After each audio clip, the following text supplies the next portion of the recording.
Halo semuanya, perkenalkan nama saya Felicia. Saya dari Universitas Mercu Buana, program studi Ilmu Komunikasi Public Relations. Pertama-tama, pada kesempatan kali ini saya akan membawakan materi presentasi dari mata kuliah Etik UMB dengan judul Etiket Pergaulan. Yang pertama, pengertian pergaulan. Pergaulan adalah satu cara seseorang untuk bersosialisasi dengan lingkungannya. Sedangkan etiket dan etika pergaulan adalah dua hal yang berbeda, tetapi sering dicampur adukan pengertiannya. Etika adalah sistem prinsip-prinsip moral yang mempengaruhi bagaimana orang membuat keputusan dan menjalani hidup mereka. Sedangkan etiket berkaitan dengan nilai, sopan santun, dan tata krama dalam pergaulan formal. Tetapi etika dan etiket mempunyai persamaan pula, yaitu mengatur mengenai perilaku manusia secara normatif yang etis. Lalu pengertian etiket. Istilah etiket berasal dari etiket Prancis yang berarti dari awal suatu kartu undangan yang biasanya dipergunakan semasa raja-raja di Prancis mengadakan pertemuan resmi, pesta, dan resepsi untuk kalangan para elit kerajaan atau bangsawan. Dalam pertemuan tersebut telah ditentukan atau disepakati berbagai peraturan atau tata krama yang harus dipatuhi, seperti cara berpakaian atau tata busana, cara duduk, cara bersalaman, cara berbicara, dan cara bertamu dengan sikap serta perilaku yang penuh sopan santun dalam pergaulan formal atau resmi. Untuk gambar terlampir adalah etiket tata cara makan. Selanjutnya, ada pun manfaat pergaulan. Yang pertama, membentuk kepribadian, akhlak, dan tingkah laku manusia. Yang kedua, sarana belajar tentang kehidupan bersama. Yang ketiga, mengembangkan pola pikir individu. Lalu di sini ada hambatan dalam pergaulan. Yang pertama, arogansi tersembunyi. Misalnya, kita menolak untuk bertanya kepada orang lain terlebih dahulu dengan alasan, "Untuk apa?" Misalnya menolak berjabat tangan terlebih dahulu. Jadi dalam arogansi tersembunyi ini kita terlalu gengsi untuk memulai sesuatu terlebih dahulu, seperti tidak mau tersenyum terlebih dahulu kepada orang lain. Contohnya seperti itu akan menimbulkan hambatan dalam pergaulan.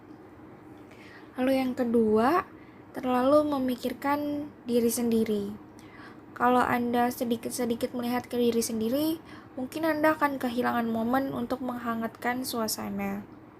Karena dalam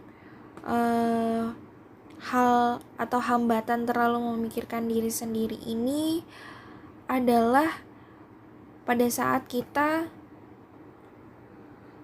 memikirkan diri sendiri, seperti membuat asumsi di dalam diri sendiri, apakah saya sudah baik cara duduknya, apakah rambut saya sudah benar, sudah bagus, dan sebagainya. Jadi di sini kita mengembangkan asumsi yang sebenarnya mengganggu saat kita berkomunikasi atau bergaul. Lalu yang ketiga, ada terlalu banyak menilai orang lain atau judgmental. Menilai itu adalah tahapan berikutnya. Membuka pintu pergaulan nomor 2 kan itu. Atau juga simpan dulu di batin Anda. Terlalu cepat menghakimi orang lain bisa mengganggu kelancaran usaha dalam membuka pergaulan. Yang lebih dibutuhkan di sini adalah kemampuan memunculkan asumsi bahwa semua orang itu punya sisi positif dan juga punya sisi negatif. Jadi kita bahwasanya bisa menerima pada saat bergaul, bisa bergaul dengan siapa saja, tidak hanya memandang sisi negatifnya seseorang terlebih dahulu. Lalu yang keempat, hambatan dalam pergaulan adalah terpenjara oleh pemahaman sempit dan mempersempit. Seringkali kita menciptakan pemahaman yang mempersempit kehidupan kita sendiri. Ini biasanya terkait dengan urusan agama, suku, ras, alma mater, status sosial, status pendidikan, dan lain-lain.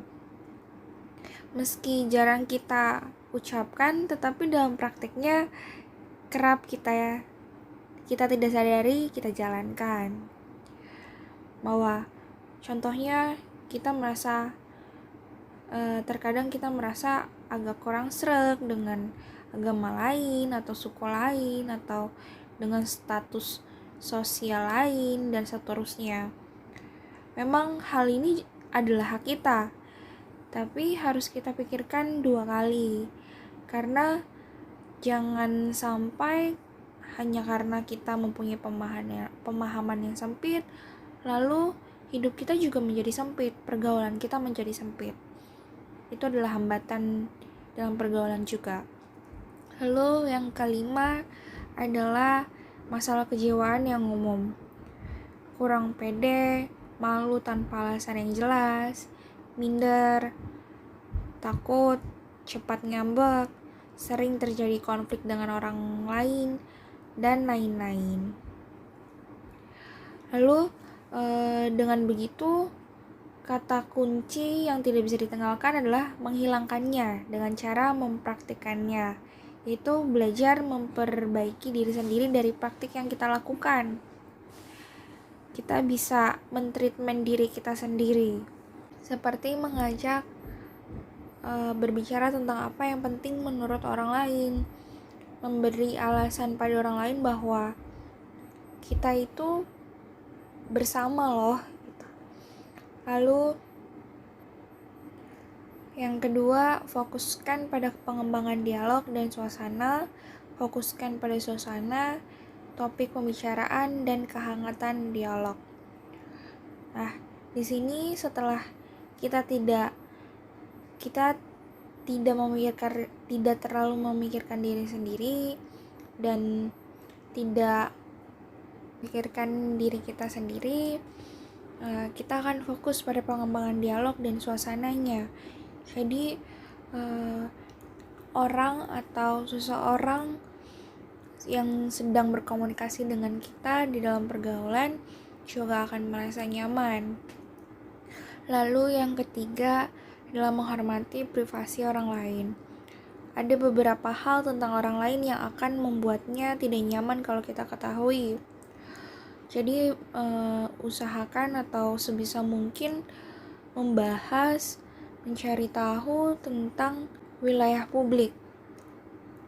Jangan mengenai wilayah privat yang mungkin seseorang itu akan merasa tidak nyaman kalau kita bertanya pertanyaan seperti itu. Lalu yang keempat ada lihat orang lain yang lebih berhasil. Akan lebih cepat untuk kita pahami dengan melihat orang lain secara prestasi di atas kita dalam menjaga hubungan. Seperti kita melihat orang tua kita. Kita melihat mereka bisa menjaga hubungan mereka dengan baik sampai bertahun-tahun. Lalu kita mengamati, kita belajar dari pengalaman orang tua kita. Bagaimana caranya untuk menjaga hubungan yang baik. Dan seperti itu akan timbul motivasi dari melihat contoh atau keberhasilan orang lain. Dan akan timbul, masa mereka nggak bisa, mereka aja bisa, masa kita nggak bisa. Lalu yang terakhir tingkatkan prestasi.